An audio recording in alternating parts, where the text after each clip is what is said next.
Luz das nações que dissipa as trevas, abre os meus olhos. 3 João, versículo 15. A paz seja contigo. Os amigos te saudam. Sauda aos amigos nome por nome. É interessante que os cristãos foram chamados amigos. Pensa comigo, qual é a palavra que comunica o relacionamento mais profundo? Irmão ou amigo? O que você acha? Irmão ou amigo? Eu também acho. Amigo. Eu tenho irmãos carnais que eu posso dizer que eu tenho amigos que são mais perto de mim do que meus irmãos carnais, né?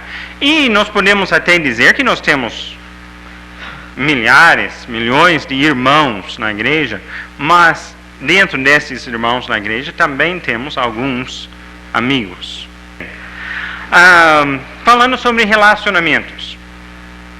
Eu estava falando com um irmão da igreja sobre a vida de Davi.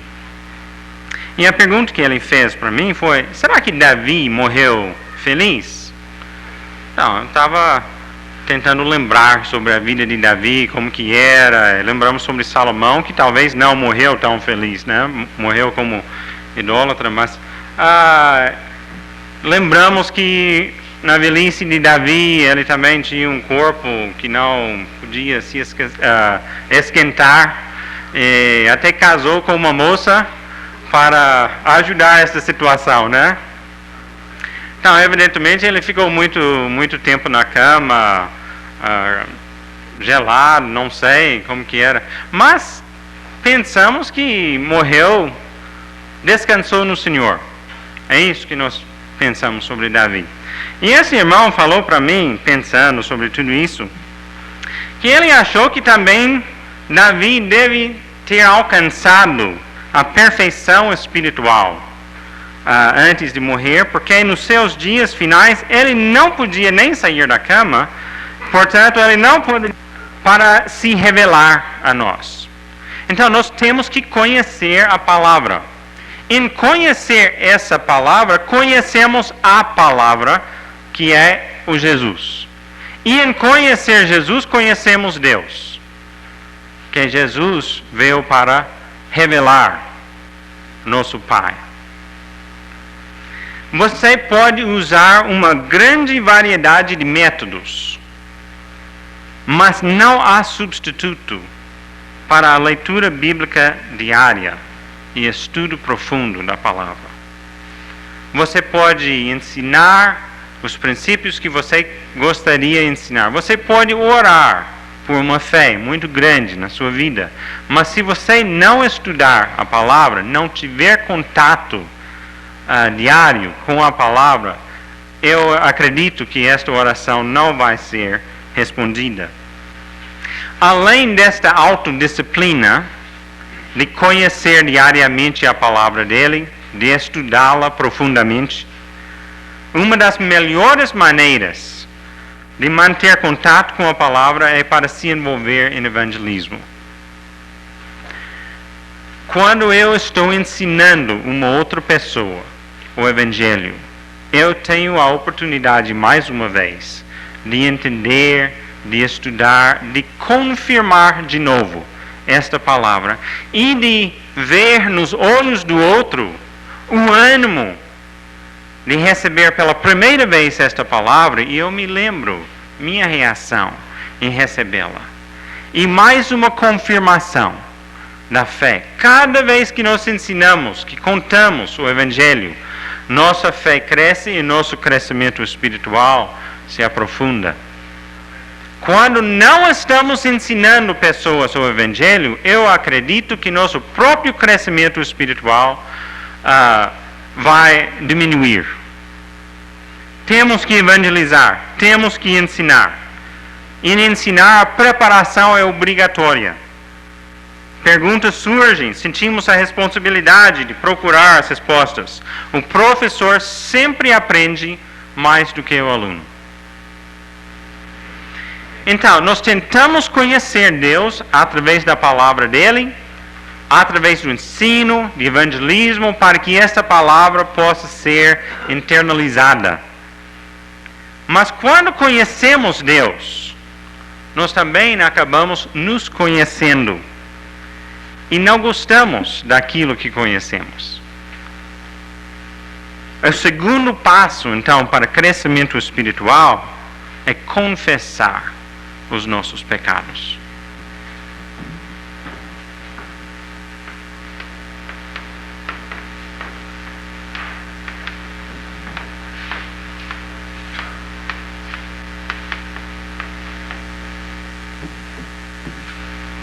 Mas você fala para mim, Eugênio, mas este não é o plano da salvação, porque a gente confessa os pecados antes de ser batizado, né?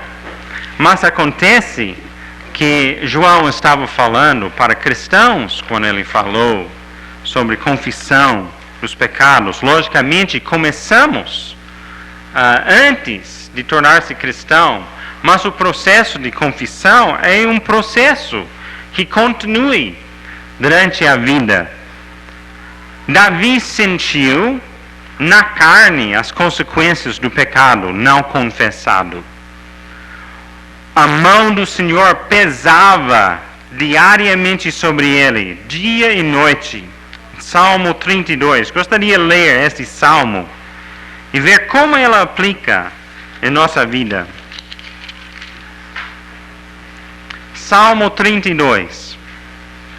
Ele começa e termina este salmo com a mesma alegria. A alegria de uma pessoa perdoada. Versículos 1 e 2, podemos dizer a introdução dele. Bem-aventurado aquele cuja iniquidade é perdoada, cujo pecado é coberto. Bem-aventurado o homem a quem o Senhor não atribui iniquidade, em cujo espírito não há dolo.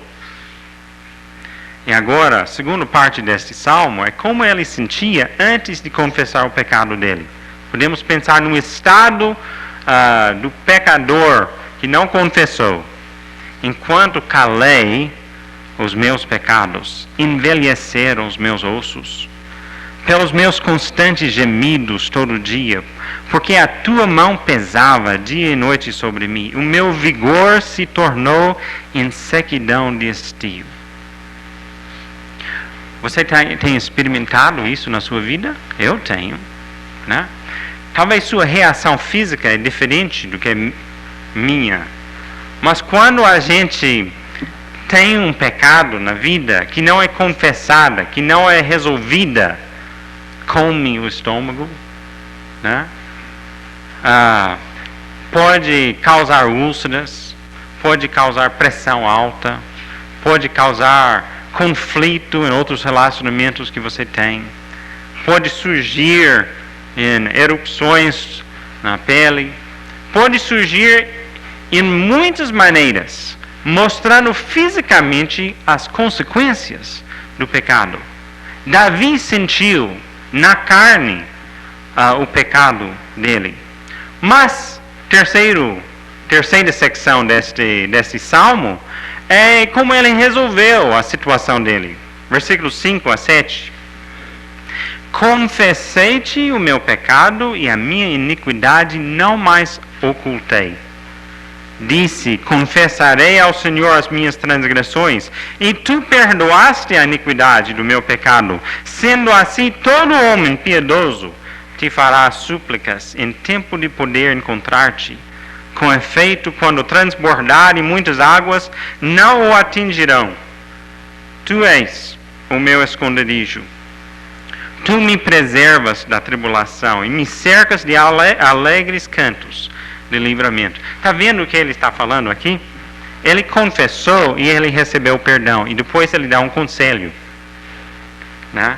Alegre a pessoa que procura o Senhor enquanto ele pode ser achado.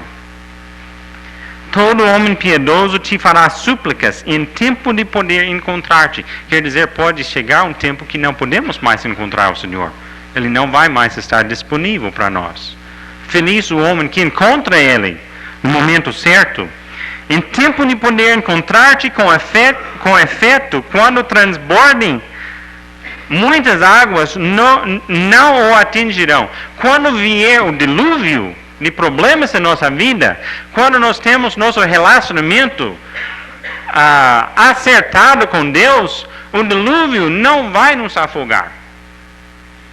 Nós vamos estar seguros num ponto que Deus vai nos sustentar e a gente não vai morrer. Mas se a gente não estiver preparado, nós vamos morrer afogado quando vem esses dilúvios em nossas vidas. Feliz o homem que aprende esta lição. Infeliz o homem que tem que aprender esta lição forçadamente. Versículos 8 a 11. Instruí-te-ei e te ensinarei o caminho que deves seguir, e sob as minhas vistas te darei conselho. Não seja como o cavalo ou a mula sem entendimento, os quais com freios a cabrestos são dominados, de outra sorte não te obedecem. Tem algumas pessoas que ele diz que são como mulas. Mula que não gosta de ir do jeito que você gostaria que ele fosse. Então, para controlá-lo, você tem que puxar no freio. E por que ele obedece quando você puxa no freio? Dói bastante. E ele aprende a obedecer para evitar a dor. Mas tem pessoas assim que não aprendem até Deus puxa o freio. E a dor e a disciplina do Senhor, que é horrível, tem que cair sobre a pessoa. Aí que ele vai, mas ele vai na marra, né? Vai na marra, aprende com o freio. Feliz o homem que não tem que ser freado, como o rebelde tem que ser freado, como essa mula. Muito sofrimento terá que curtir o ímpio, mas o que confia no Senhor, a misericórdia o assistirá. E depois ele termina com o mesmo pensamento com que ele começou. Alegrai-vos no Senhor e regozijai-vos os justos. Exultai-vos todos os que sois retos de coração. Davi sentiu na carne as consequências do pecado não confessado. Mas quando ele confessou, ele arrependeu-se e Deus o perdoou. Infelizmente, o cristão vai ter que lutar contra o pecado a vida toda.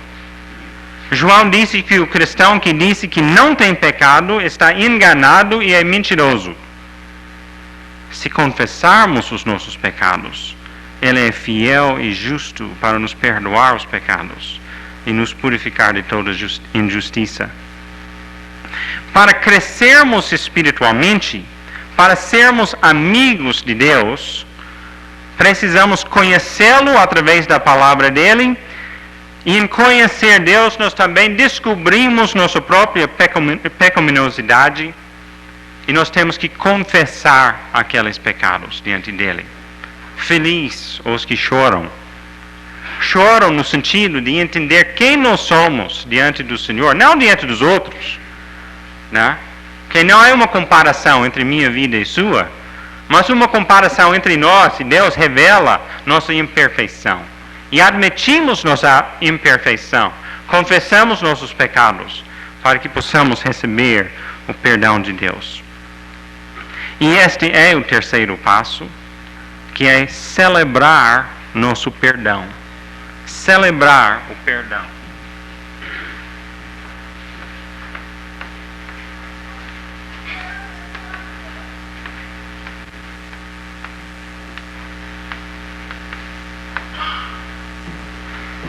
Entre os passos que eu tenho dado, que vou dar, talvez este seja o passo mais difícil. A maioria dos homens sofre de um autoconceito muito baixo. Vivemos em uma variedade de estados de depressão. Não nos julgamos dignos de atenção, de amor, de perdão. Mesmo tendo muitas razões para não se sentir merecedor de graça de Deus, Davi celebrou o perdão quando ele escreveu: bem-aventurado ou feliz aquele cuja iniquidade é perdoada, cujo pecado é coberto. E alegrai-vos no Senhor, e regozijai-vos, os justos, exaltai, vós todos que sois retos de coração. Retos de coração e justos, nesta passagem, não significa os perfeitos.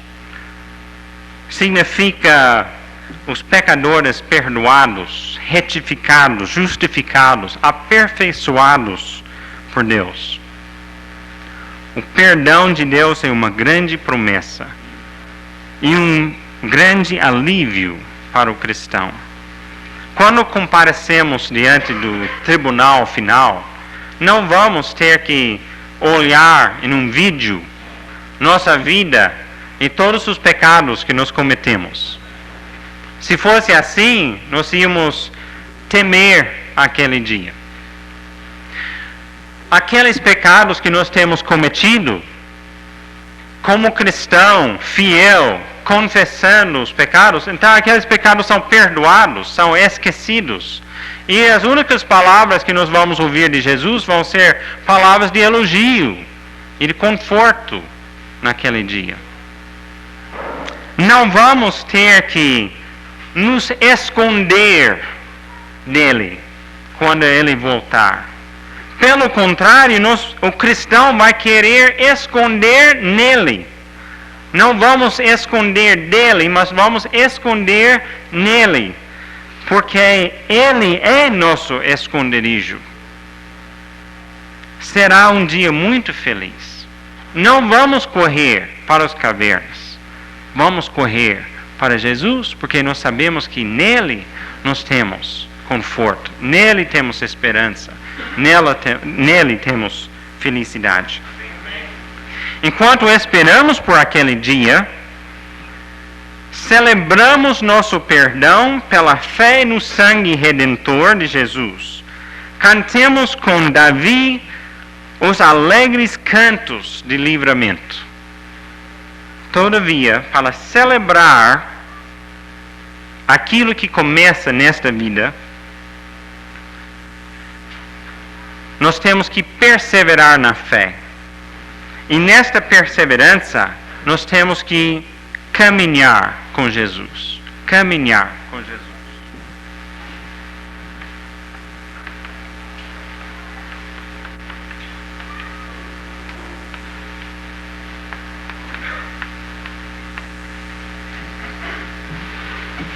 Falando de novo sobre amizade, amigos querem estar juntos. Você tem amigo de peito, você gosta de estar com aquela pessoa, você gosta de sair, você gosta de conversar, você gosta de almoçar, de jantar, você gosta de estar com aquela pessoa. Em criar um crescimento espiritual é criar amizade com Deus. Quer dizer, o desejo de estar com Deus, de conversar com Ele, de estar na presença dEle. Amigos querem estar juntos. Davi gostava de estar na presença de Deus. Ele escreveu: andarei na presença do Senhor, na terra dos viventes. Etan disse que bem-aventurado o povo que conhece os vivas ou aclamações de júbilo, que anda o Senhor na luz da tua presença. Como Davi andava na presença de Deus, nós também queremos andar na presença do Senhor, andar na luz, andar como Cristo andou, para que possamos continuar esta jornada com Ele mais tarde, como nós lemos em Apocalipse capítulo 3, versículo 4. Caminhar com Jesus significa andar no Espírito. Andar no Espírito é para dizer que o Espírito nos ajuda desenvolvendo frutos em nossa vida. E nós temos esta lista em Gálatas 5 de frutos do Espírito que Ele está pronto para nos dar. Amor, alegria. Escuta a lista. Não são essas coisas que você quer na sua vida. Amor, alegria, paz, longanimidade, benignidade, bondade, fidelidade, mansidão e domínio próprio. Mas o fato que esses são frutos do Espírito Santo não significa que o cristão é passivo neste processo. Porque Pedro escreveu uma lista quase paralela a esta lista na carta dele, onde ele fala que nós somos coparticipantes da natureza divina e que devemos associar com nossa fé, virtude, conhecimento, domínio próprio, perseverança, piedade, fraternidade e amor. Uma lista quase igual. Num sentido, frutos do Espírito Santo. No outro, coparticipantes na natureza divina. Dizendo que com estas qualidades espirituais existindo em nós e aumentando, fazem que não sejamos nem inativos, nem infrutuosos no pleno conhecimento do nosso Senhor Jesus Cristo. Nesta caminhada com Jesus, é essencial a comunicação. Como eu posso ser seu amigo se eu recuso conversar com você? Né? Ou se eu simplesmente não acho oportunidade para conversar com você? Eu acho mais conveniente fazer outra coisa. Comunicação é importantíssima. É impossível ser amigo de alguém sem comunicação. E nossa comunicação com Deus é oração. Oração é nosso meio de falar com nosso amigo. Mesmo sabendo todas as nossas necessidades de antemão, Ele espera nossa comunicação. Como pais esperam ligações dos seus filhos que moram longe. Nosso relacionamento com Jesus depende muito da quantidade e qualidade da nossa comunicação para com Ele. Bem, até agora, tudo que nós mencionamos pode ser feito até individualmente. Porém, Deus não nos fez solitários. Os filhos de Deus constituem uma família. Como membro daquela família, temos a alegria e a responsabilidade de cumprir o quinto e último passo para crescimento espiritual, que é para comungar com os irmãos.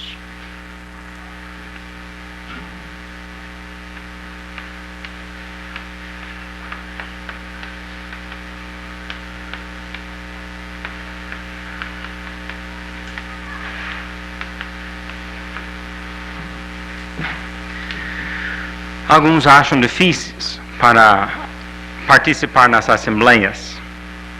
E quando eles vêm, eles criticam o sermão, os cânticos, a ceia, a coleta, orações.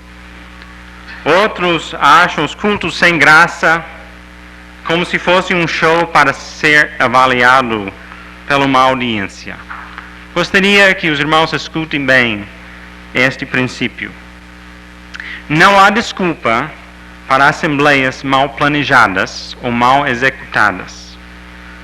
Mas a qualidade dos nossos cultos não é a razão pela qual a maioria dos nossos irmãos foi atraída a Jesus. E não será a razão pela qual a maioria ficará fiel até a morte.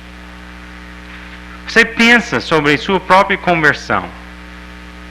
Você foi atraída por causa do prédio bonito? Foi atraído por causa dos cânticos lindos? Você foi atraído por causa do pregador eloquente? Você foi atraído porque o prédio ficou mais perto da sua casa? Você foi atraído por qualquer um destes dessas qualidades da igreja que nós queremos sempre melhorar? A maioria não. A maioria não. Mas nós destacamos essas coisas como se fosse a razão da conversão das pessoas. E não é a razão.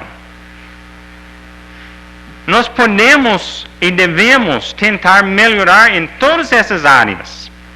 E nós temos realmente faltado em muitas delas. Mas nós temos que lembrar que estas não são as razões principais que levaram as pessoas aos pés de Jesus. E quais foram as razões que estas pessoas chegaram a conhecer Jesus? Bem, eu não sei sobre o seu trabalho, mas o nosso trabalho é porque alguém fez uma amizade com uma pessoa e começou a estudar a Bíblia. Coisa simples, né? Fazer amizade com alguém e começa a estudar a Bíblia com eles. E, gradativamente, esta pessoa é levada para os pés de Jesus. Ele aceita o Evangelho mesmo quando o prédio não é acabado. E nós pensamos, mas puxa, eu vou levar ele para o prédio da igreja, eu vou ter que fazer esta desculpa, outra desculpa, porque não acabamos ainda. Pensamos que ele vai se afastar por causa deste, mas não é por causa disso que ele está vindo, né? E é interessante que ele torna-se cristão, mesmo com um prédio feio, mesmo com um pregador que não prega tão bem todo domingo, né? Mesmo com cânticos que muitas vezes não sai tão bem, e ele pensa que precisa de um órgão, até pode contribuir para que a igreja possa comprar, né? Temos pessoas que pensam que a gente não tem porque não podemos comprar, então até umas pessoas oferecem, né, para doar. Mas essas pessoas tornam-se cristãos com todas essas falhas entre nós. Porque a razão, eles estão aceitando Jesus. E em aceitar Jesus, eles também aceitam a irmandade com todas as falhas, né? Nós tentamos melhorar. Não há desculpa para essas coisas que podemos melhorar e não melhoramos. Mas entendemos que esta não é a razão da conversão da maioria. Em nossas assembleias, nós temos a oportunidade de aprofundar mais nossas amizades. Essas amizades que têm que continuar. Uma coisa que se faltar na igreja, que vai afastar um convertido, é a amizade. Porque se ele vier sendo amigo de alguém, né, aquele alguém estudando com ele, e depois ele fica um membro da igreja e afastamos dele, afastamos aquela amizade, assim nós podemos esperar até o afastamento dele, porque ele não vai ser mais, não vai sentir mais em casa com esses relacionamentos. Estes relacionamentos têm que ser mantidos, mesmo como nós tentamos manter nosso relacionamento com nosso Pai. Em nossas assembleias temos a oportunidade de aprofundar nossa amizade para com Deus através de louvor em família e também para com nossos irmãos, através de comunicação, de instrução, de aconselhamento. Em nossas reuniões temos a oportunidade de aperfeiçoar nosso amor uns para com os outros, que é um sinal visível do amor que nós temos para com Deus. Não podemos manter uma amizade com Deus sem sermos amigos dos nossos irmãos. Não podemos ser amigos de Deus sem ser amigos dos nossos irmãos. Então, para manter um crescimento espiritual, nós temos que conhecer o Senhor através da palavra dele. Através do ensinamento, de evangelismo, nós vamos ter mais e mais contato com esta palavra. Vamos conhecê-lo profundamente do jeito que ele gostaria que a gente o conhecesse. nós vamos confessar nossos pecados, não vamos guardar esses pecados dentro de nós, porque vai cortar nossa comunicação com Deus, vai cortar nosso relacionamento. E nós podemos fingir, e nós podemos iludir os irmãos, mas nosso relacionamento com Deus vai sofrer. Temos que confessar nossos pecados e ser o tipo de pessoa que nós estamos pregando que nós devemos ser. Nós temos que modelar aquilo que nós falamos. Celebrar nosso perdão. Entender que Deus perdoa e que a gente não tem que ficar carregando nossos pecados que foram perdoados. Nós temos que nos perdoar. Deixar Deus levar aqueles pesos. Celebrar nosso perdão. Ficar aliviado, feliz no conforto que Deus quer nos dar. Caminhar com Jesus. E nesta caminhada, lembrar que comunicação é essencial. E esta comunicação é oração. Como eu falo com um amigo, ele fala comigo, a gente acorda, vive o dia todo e dorme falando com Jesus. Se não numa oração específica, certamente em nossos pensamentos e em todas as decisões que nós fazemos durante o dia, Jesus está ao nosso lado, nos ajudando a avaliar quais são as consequências e o caminho que a gente deve levar. E devemos comungar com os irmãos. Somos uma família. Aceitando Jesus e rejeitando a igreja é uma impossibilidade. Pensamos que aceitamos Jesus, mas Ele não nos aceita se a gente não aceitar a família para o qual Ele morreu. Neste crescimento, lembramos que é um processo dinâmico. Exige ação e esforço.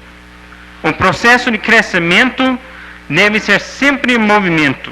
Se pararmos no caminho, perdemos um pouco daquilo que foi conquistado. Crescimento também é um processo lento. O agricultor não pode puxar a planta para obter um crescimento mais rápido. Crescimento espiritual não pode ser forçado. Amadurecimento é uma combinação de milhares de dias vividos individualmente em oração, em estudo e na aplicação prática. Para crescermos espiritualmente, torna-se mister desenvolver um relacionamento, uma amizade com Deus. Amizades demandam tempo e esforço, mas trazem também muitas alegrias. No Antigo Testamento, o Senhor falava a Moisés como se fala a um amigo. É interessante que no Velho Testamento só Abraão foi chamado o amigo de Deus. No Novo Testamento, Jesus nos chama de amigos em João 15. E nessa referência em João, em 3 João, os amigos te saudam, sauda aos amigos, nome por nome. Eu quero ser seu amigo no Senhor, e eu quero ser amigo de Deus. Que elogio quando alguém pode nos chamar de amigo, né? Que elogio que nós vamos receber quando Deus nos aceita, dizendo, este aqui é um amigo de peito. Andava comigo diariamente, como Daniel descreveu essas pessoas que acolheram ele, andaram com ele. Deus quer que a gente anda com ele. Anda com ele diariamente. Se chegarmos perto dele, ele chegará perto de nós. Que Deus nos ajude a desenvolver este tipo de amizade, uns para os outros e certamente para com ele.